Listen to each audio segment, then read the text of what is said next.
Hi மக்களே! அண்ணாமலை குடும்பம் serial மே 29, 2026 என்ன நினைச்சுன்னு பார்க்கலாம். அதுக்கு முன் நம்ம channel Tamil serial talk subscribe பண்ணி லைக் பண்ணிக்கோங்க. பெல் ஐகானும் கிளிக் பண்ணிக்கோங்க. ஹை பட்டனும் தட்டி விடுங்க.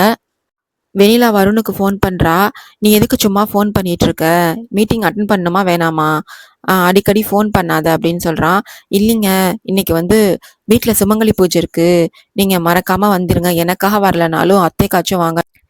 எங்க அம்மா சொன்னம்போது கூட நான் ட்ரை பண்றேன்னு சொன்னேன். ஆனா நீ ஃபோன் பண்ணி சொல்லும்போது எனக்கு வரவே கூடாதுன்னு தோணுது" அப்படின்னு சொல்றான் வருண். "ஏங்க உங்களுக்கு என் மேல இவ்ளோ கோவம்?" அப்படின்னு கேட்குறா. "உனக்கு தெரியாதுல்ல" அப்படின்னு கேட்கும்போது, "நம்ம பிரச்சனை நம்மளோட போகட்டும். இது குடும்பமா செய்ற பூஜை. மறக்காம வந்துருங்க. அவங்க அத்தை வந்து ரொம்ப மனசு கஷ்டப்படுவாங்க" அப்படின்னு சொல்லும்போது, நான் இதில உனக்காக வேற வரணும்னு உனக்கு ஆசையா? அப்படின்னு கேட்கும்போது, "நான் எந்த ஆசையும் படல. அத்தை வருத்தப்படுவாங்க. அதுக்காக தான் வாங்கன்னு சொல்றேன்" அப்படின்னு சொல்றா. "எங்க அம்மாவ எப்படி சமாளிக்கணும்னு எனக்கு தெரியும். நீ முதல்ல ஃபோன வைன்னு" சொல்லி ஃபோன கட் பண்றான் வருண். வெண்ணிலா மனசு கஷ்டப்பட்டு போய் சாமிட்ட வேண்டிக்கிறா. "கடவுளே எப்படியாச்சும் அவர கோயிலுக்கு வர வைங்க. எனக்காக இல்லனாலும் அத்தை வந்து எங்களுக்காக ரொம்ப கஷ்டப்படுறாங்க.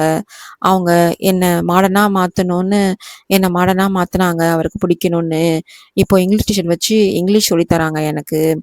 இப்போ சுமங்கலி பூஜையும் எங்களுக்காக தான் ஏற்பாடு பண்ணியிருப்பாங்க. எப்படியாச்சும் அத்தைக்காவாச்சும் அவர கோயிலுக்கு வர வை கடவுளே" அப்படின்னு சொல்லி சாமிட்ட வேண்டிக்கிறா. கோயிலுக்கு போறாங்க. சாமி கும்பிடுறாங்க. அங்க பூஜை தட்டு குடுக்குறாங்க. சாமிக்கு படைச்சு கொண்டு வந்து ஐயர் பூஜை தட்டு குடுக்குறாரு.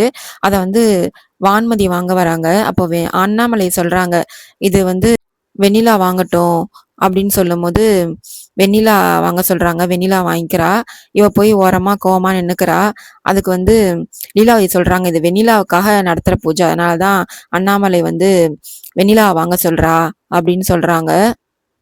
ஐயர் கூட்டு போறாரு எல்லாரையும் சுமங்கலி பூஜை பண்றதுக்காக. அண்ணாமலை சொல்றாங்க, "சாமிட்ட கேட்டு என்னென்ன சொல்றாரோ அதெல்லாம் செய்யுமா" அப்படின்னு சொல்றாங்க. "சரி அத்தை" அப்படின்னு சொல்லிட்டு வெண்ணிலா உட்காந்து பிள்ளையார்லாம் பிடிக்கிறா மஞ்சள்ல. "நானும் ஹெல்ப் பண்றேன் வெண்ணிலாவுக்கு" அப்படின்னு சொல்றா வான்மதி. "இல்ல இல்ல, நீ எதுவும் பண்ண வேணாம்" அப்படின்னு சொல்லி லீலாவதி சொல்றாங்க. வான்மதி யோசிச்சுட்டு இருக்கா. "நம்ம கடை வேலையில சொதப்புனால யாருமே நம்மள மதிக்க மாட்றாங்க" அப்படின்னு யோசிச்சுட்டு இருக்கா. மாலை கேட்குறாங்க. ஐயரு, "நீங்க தானம்மா மாலை சேர்த்து வாங்கிட்டு வரேன்னு சொன்னீங்க. வாங்கிட்டு வந்துட்டீங்களா?" அப்படின்னு கேட்கும்போது, "மறந்துட்டேன். நான் கார்லயே இருக்கு. இருங்க நான் போய் எடுத்துட்டு வரேன்னு" சொல்லி லீலாவதி போறாங்க. அண்ணாமலை சொல்றாங்க, "இருங்கக்கா" அப்படின்னு சொல்லி, "வான்மதி நீ போய் எடுத்துட்டு வா" அப்படின்னு சொல்றாங்க. வான்மதி சொல்றா, "வெண்ணிலா நீ போய் எடுத்துட்டு வா போய்" அப்படின்னு சொல்றா. அவ பூஜை பண்ணிட்டு இருக்கா உட்காந்து. இத பார்த்துட்டு அண்ணாமலை திட்டுறாங்க. "அவ பூஜை பண்றான்னு தானே நான் உன்ன எடுத்துட்டு வர சொன்னேன். நீ எதுக்கு அவள சொல்ற?" அப்படின்னு கேட்குறாங்க. அதுக்கு வான்மதி சொல்றா, "கோயில் மரியாதை அவளுக்கு. மத்த சாமி புள்ளையார் பிடிக்கிற வேலையிலேருந்து எல்லா ஒத்தாசை வேலையும் ஐயருக்கு பண்றதெல்லாம் அவர சொல்றீங்க. மத்த எடுபிடி வேலைல மட்டும் என்ன சொல்றீங்களே" அப்படின்னு வான்மதி சொல்றா. உடனே வெண்ணிலா சொல்றா, "இல்ல நானே போய் எடுத்துட்டு வரேன் அத்த" அப்படின்னு சொல்லும்போது, "நீ உட்காருமா. அ நீ வந்து பூஜை வேலைய பாரு. வான்மதி எடுத்துட்டு வருவா. சொன்னத செய் வான்மதி" அப்படின்னு சொல்றாங்க. "நானே போறேன்" அப்படின்னு அழுதுகிட்டே போறா. லீலாவதி சொல்றாங்க அண்ணாமலைட்ட, "அவ சின்ன பொண்ணு. ஏதோ தெரியாம சொல்லிட்டா அண்ணாமலை" அப்படின்னு சொல்றாங்க. "அக்கா ரொம்ப நல்லவ. பூஜை வேலை எதுவும் சொல்லலன்ற இதுல அவ சொல்லிட்டா. மத்தபடி அவ ரொம்ப நல்லவ" அப்படின்னு சொல்றா வெண்ணிலா. அதுக்கு அண்ணாமலை யோசிக்கிறாங்க. அவ வந்து அதுக்காக ஒண்ணும் அதெல்லாம் சொல்லல. அவளுக்கு முக்கியத்துவம் இல்ல. உனக்கு இருக்கிறது அவளுக்கு பிடிக்கல. அதனால தான் அவ அப்படிலாம் சொல்றா. இதெல்லாம் உங்களுக்கு எப்ப புரிய போகுதுன்னு தெரியல அப்படின்னு யோசிச்சுட்டு இருக்காங்க. இங்க வான்மதி தனியா போய் புலம்பிட்டு இருக்கா. அவ பெரிய இவ மாதிரி அவ கையால தான் எல்லாம் பண்ணணுன்ற மாரி பண்றாங்க. நான் இந்த வீட்டு மருமக இல்லையா? அப்படின்னு யோசிச்சுட்டு இருக்கும்போது லீலாவதி வராங்க. வந்து, "என்ன வான்மதி கோவமா இருக்கியா?" அப்படின்னு கேட்குறாங்க. "ஆமா அத்த, நீங்க வந்து அ எப்பயுமே எனக்கு வந்து முக்கியத்துவம் தரமாட்றீங்க. ஆனா அண்ணாமலை அத்த வந்து வெண்ணிலாக்கு முக்கியத்துவம் குடுக்குறாங்க. ஆனா நீங்க எனக்கு முக்கியத்துவமே குடுக்க மாட்றீங்க. அடுத்து அண்ணாமலையா உருவாக்க பாக்குறாங்க வெண்ணிலாவ. அவள மாடலா மாத்துனதுலேருந்து, அவளுக்கு இங்கிலீஷ் கத்துக் குடுக்கறதுலேருந்து, அவளுக்கு எவ்வளோ எல்லாம் அவங்க வந்து பண்ணிட்டுருக்காங்க" அப்படின்னு சொல்றாங்க. அதுக்கு வந்து லீலாவதி சொல்றாங்க, "அவ உன்னோட தங்கச்சி தான? வெண்ணிலா உன்னோட தங்கச்சி தான?" அப்படின்னு கேட்கும்போது, இவ முழிக்கிறா. அப்படிலாம் ஒண்ணும் இல்ல. நான் எனக்கு எப்படி உனக்கு முக்கியத்துவம் குடுக்காம போவேன்? உனக்கு எல்லாமே தெரியும். ஆனா, வெண்ணிலாக்கு எதுவும் தெரியல. அதனால தான் ஒவ்வொன்னா பார்த்து, பார்த்து அண்ணாமலை பண்ணிட்டு இருக்கா. "நீ கௌதம் கூட சந்தோஷமா தானே இருக்க?" அப்படின்னு கேட்குறாங்க. "ஆமா, சந்தோஷமா தான் இருக்கேன்" அப்படின்னு சொல்றா. "ஆனா, உன் தங்கச்சி வருண் கூட சந்தோஷமா இல்ல. அண்ணாமலை வந்து வருண்‌க்கு வருண்ட்ட சேலஞ்ச் பண்ணியிருக்கா. 3 மாசத்துல அவனுக்கு பிடிச்ச மாரி வெண்ணிலாவ மாத்தி காமிக்கிறேன்னு. அதனால தான் இந்த இங்கிலீஷ் கிளாஸு எல்லாமே. அதனால அவ 3 மாசத்துக்குள்ள அவ எல்லாமே கத்துக்கிட்டு வருண் மனசுல இடம் பிடிக்கணும்னு தான் ஆ அதனால இப்படி பண்ணிட்டு இருக்கா அண்ணாமலை அப்படின்னு சொல்றாங்க. அப்படியா சங்கதி? இதுதான் விஷயமா? அப்படின்னு யோசிச்சுட்டு இருக்கா. இவங்க சொல்றாங்க லீலாவதி, இந்த சுமங்கலி பூஜை நல்லபடியா நடத்துறதே காரணமே வெண்ணிலாவும் வருணும் சந்தோஷமா இருக்கணும்னு தான். அவங்களுக்காக பண்றதுனால தான் அவ கையால பண்ணணும்னு நாங்க நினைக்கிறோம். நீ சொன்னியே அண்ணாமலைய பத்தி, அவ என் கூட பொறக்கறனால அவ என்ன தங்கச்சி மாதிரி தான். அவ காரணம் இல்லாம எதுவும் பண்ண மாட்டா. வா நம்ம போய் பூஜைய வேலைய பார்க்கலாம் அப்படின்னு சொல்லி கூட்டு போறாங்க. உடனே வான்மதியும் நடிக்கிறா. சரி அத்த சாரி எனக்கு தெரியல. என்ன மன்னிச்சிடுங்க அப்படின்னு சொல்றா. ஐயர் வந்து வெண்ணிலாவையும், வெண்ணிலா வீட்டுக்கார அவரையும் உட்கார சொல்லுங்க. பூஜைய ஆரம்பிக்கலான்னு சொல்லும்போது, ஃபோன் பண்றாங்க லீலாவதி. அவன் இன்னும் மீட்டிங் முடியல. என்னால வர முடியாது அப்படின்னு சொல்லிட்டு ஃபோன வச்சிடுறான்.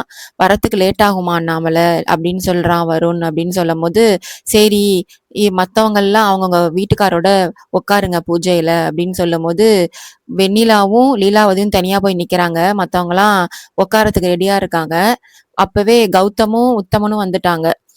சரின்னு சொல்லிட்டு இவங்க 2 பேரும் நின்னுட்டு இருக்கும்போது, "நீங்க உங்க வீட்டுக்காரர் எங்கம்மா?" அப்படின்னு லீலாவதி வீட்டுக்காரர் கேட்கும்போது, அப்பதான் லீலாவதி வீட்டுக்காரர் வராரு. புதுசா என்ட்ரி குடுக்குறாரு. என்னங்க என்ட்ட சொல்லாம வந்திருக்கீங்களே?" அப்படின்னு கேட்கும்போது, "நான் வர்றது கௌதமுக்கும், வருணுக்கும் தெரியுமே" அப்படின்னு லீலாவதி வீட்டுக்காரர் சொல்றாரு. "அப்படியா? என்ட்ட சொல்லவே இல்ல" அப்படின்னு சொல்றாங்க லீலாவதி. லீலாவதி உடனே கௌதம பார்க்குறாங்க. "அம்மா நான் தான் சொன்னேன்ல உங்களுக்கு ஒரு சர்ப்ரைஸ் இருக்குன்னு. அது இந்த சர்ப்ரைஸ் தான். திடீர்னு அப்பா வந்தா நீங்க சர்ப்ரைஸ் ஆவீங்கல்ல, அதனால தான் நான் உங்கள்ட்ட சொல்லல" அப்படின்னு கௌதம் சொல்றாரு. "சரி வாங்க எல்லாரும் உட்காருங்க. அவங்கவங்க வீட்டுக்காரோடன்னு" ஐயர் சொல்றாரு. இவங்கலாம் பேசிட்டு இருக்கும்போது நடுவுல வான்மதி தனியா போயிட்டு ரவுடிங்களுக்கு ஃபோன் பண்ணி ஏதோ சொல்றா. அவங்களும் "சரி மேடம் நாங்க பண்ணிடுறோம்" அப்படின்னு சொல்லிட்டு வைக்கிறானுங்க ஃபோன. அப்போ எல்லாரும் வீட்டுக்காரோட உட்காருங்க. வெண்ணிலா அவங்க மட்டும் அவங்க வீட்டுக்காரர் வர்றதுக்குள்ள இந்த கலச நீர 3 முறை கோயில சுத்தி வரட்டும் அப்படின்னு சொல்லி கலச நீர் குடுக்குறாங்க. இந்த கலச நீர்ல நீங்க நெனச்சதெல்லாம் நடக்கும் வேண்டிக்கும்போது, சுத்தி வரும்போது. அதனால நீ மனசுல நெனச்சத வேண்டிக்கம்மா, கண்டிப்பா நடக்கும் அப்படின்னு சொல்லி சுத்த சொல்றாரு. வெண்ணிலாவும் சாமிய வேண்டிக்கிட்டு சுத்திட்டு இருக்கா. அப்ப 2 ரவுடிங்க வந்து வெண்ணிலா கழுத்துலேருந்து தாலிய அறுத்துட்டு ஓடுறானுங்க. வெண்ணிலாவும் கத்துறா, "என் தாலிய அறுத்துட்டு போறாங்க" அப்படின்னு சொல்லிட்டு. இங்க எல்லாரும் உட்கார்ந்துட்டு இருக்காங்கல்ல, "இது என்ன வெண்ணிலா குரல் மாரி கேட்குதே" அப்படின்னு சொல்லிட்டு பார்க்கும்போது, வெண்ணிலா தான் ஓடி வந்து சொல்றா, "தாலிய 2 பேர் அறுத்துட்டு போறாங்க" அப்படின்னு சொல்றா. அண்ணாமலை கௌதம போய் "கொஞ்சம் பாருப்பா என்னன்னு" அப்படின்னு போய் பார்க்க சொல்றாங்க. வெண்ணிலா சொல்றா, "திருடனுங்க திருடிட்டு போம்போது, அங்க உள்ளவங்களும் தொரத்திட்டே போயிருக்காங்க அத்த" அப்படின்னு சொல்றா. எல்லாம் என் தலைவிதி. என்னோட ராசி தான் எல்லாத்துக்கும் காரணம்" அப்படின்னு சொல்லி அழுதுட்டு இருக்கா. "இதுக்கு நீ என்னம்மா பண்ணுவ? நீ ஏன் உன்னையே நீ திட்டிக்கிற?" அப்படின்னு சொல்றாங்க. வெண்ணிலா அழுதுகிட்டே போய் சாமி கிட்ட கையில கற்பூரத்த ஏத்தி வேண்டிக்கிறா. "என் தாலி கிடைக்கிற வரைக்கும் நான் இந்த கற்பூரத்த கையிலேயே தான் வச்சுட்டு இருக்க போறேன்" அப்படின்னு சொல்லும்போது, எல்லாரும் "வேண்டாம்" அப்படின்னு சொல்லி சொல்லும்போது, "இல்ல என் தாலி கிடைக்கிற வரைக்கும் நான் இந்த வேண்டுதல பண்ணி தான் தீருவேன்னு" சொல்லி கையில கற்பூரத்த ஏத்திட்டு நின்னுட்டு இருக்கா.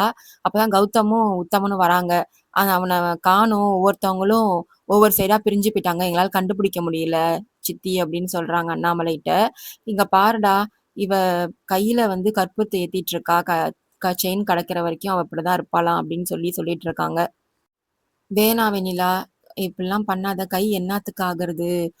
அப்படின்னு சொல்லி எல்லாரும் சொல்லிட்டு இருக்காங்க. அவ எதையும் கேட்காம அவ கையில கற்பூரத்த ஏத்தி சாமிட்ட வேண்டிட்டு இருக்கா. அதோட இந்த எபிசோடு முடியுது. வரப்போற எபிசோட்ல என்ன நடக்குதுன்னு பார்க்கலாம். பாய் மக்களே!